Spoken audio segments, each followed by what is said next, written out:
এটা মেয়েদের হল ছেলেদের হল দুইটাতেই অনেক দিনের প্রবলেম। এটা যে মানে সংস্করণ অবকাঠামোগত উন্নয়নের অনেক অভাব। একাডেমিক পড়াশোনার ব্যাপারে যে সংস্কারগুলো দরকার, যে লেকচার ক্লাসগুলোর মান আর একটু ভালো হওয়া দরকার। লেকচার ক্লাসে এসে জাস্ট যেন এটা মানে 1 ঘন্টার লেকচার জাস্ট স্লাইড পড়িয়ে বলা না হয়, বাট আসলে একটু ইন্টারঅ্যাক্টিভ হয় যাতে লেকচার ক্লাসগুলো, এটা একটা।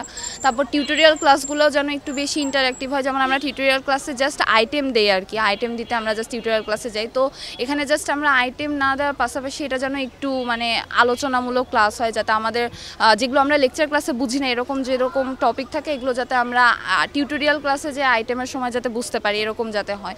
প্লাস আমাদের যে ইন্টিগ্রেটেড টিচিংটা আছে, সেই ইন্টিগ্রেটেড টিচিংটা এরকম 2 ঘন্টার লম্বা টানা লেকচার না হয়ে যাতে এটা একটু মানে এক্সাইটিং করা যায় আর কি অন্য কোনোভাবে যদি ইন্টিগ্রেটেড টিচিংটা, তাহলে ভালো হয়। আর অনেকটা মানে মুখস্থ বিদ্যার মতো অনেক কিছু আমাদের আসলে পড়া লাগে, যেগুলো আমাদের জন্য পড়াও কষ্ট হয় প্লাস মনে রাখাও কষ্ট হয়। তো এই জন্য আমাদের যদি এগুলো একটু হাতে কলমে বা একটু ডেইলি লাইফের সাথে কানেক্ট করে পড়ানোর চেষ্টা করা যেত তাহলে সুবিধা হতো। আমাদের টিচাররা আমাদের এই ব্যাপারে আমাদের কাছ থেকে মতামত নেন যে আসলে তোমরা কি মনে করো এই কারিকুলামটা, কারণ ওনাদের তো এই ব্যাপারে জানা লাগবে যে কারিকুলামটা আসলে ফ্রুটফুল হচ্ছে কি হচ্ছে না, যাতে 5 বছর পর তারা রিনিউ করতে পারে।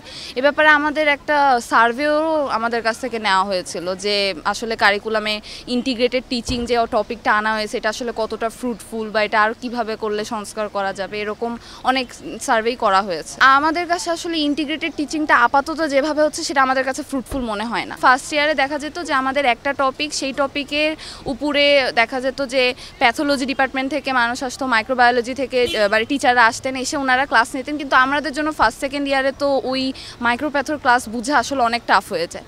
তো এই জন্য আসলে ইন্টিগ্রেটেড টিচিংটা মানে এই যে 2 ঘন্টা ধরে লেকচার নিয়ে স্টুডেন্টদের মনোযোগও থাকে না, প্লাস অনেক কিছু স্টুডেন্টরা বুঝে না।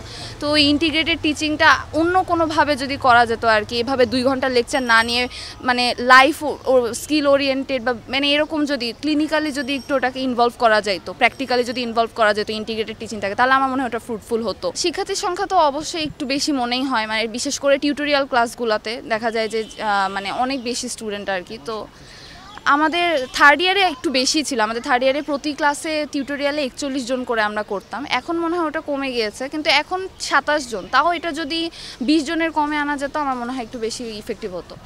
এটা তো আসলে অনেক দিনের প্রবলেম। এটা মেয়েদের হল ছেলেদের হল দুইটাতেই অনেক দিনের প্রবলেম। এটা যে মানে সংস্করণ অবকাঠামোগত উন্নয়নের অনেক অভাব। আমাদের হলগুলো তো অনেক পুরাতন, তো সেই অনুযায়ী আর কি যে আবার নতুন করে তৈরি করাটাও তো এখন সম্ভব না, যেহেতু স্টুডেন্টরা এখানে আসছে। তো এই জন্য এত পুরাতন বিল্ডিং তো দেখা যায় যে প্রায় এরকম উপর থেকে প্লাস্টার খসে পড়ে বা এরকম মানে লাইট নষ্ট, ফ্যান নষ্ট, ওয়াশরুমের প্রবলেম, এগুলো তো হিউজ প্রবলেম আছে, এটা অনেক দিন যাবতই আছে।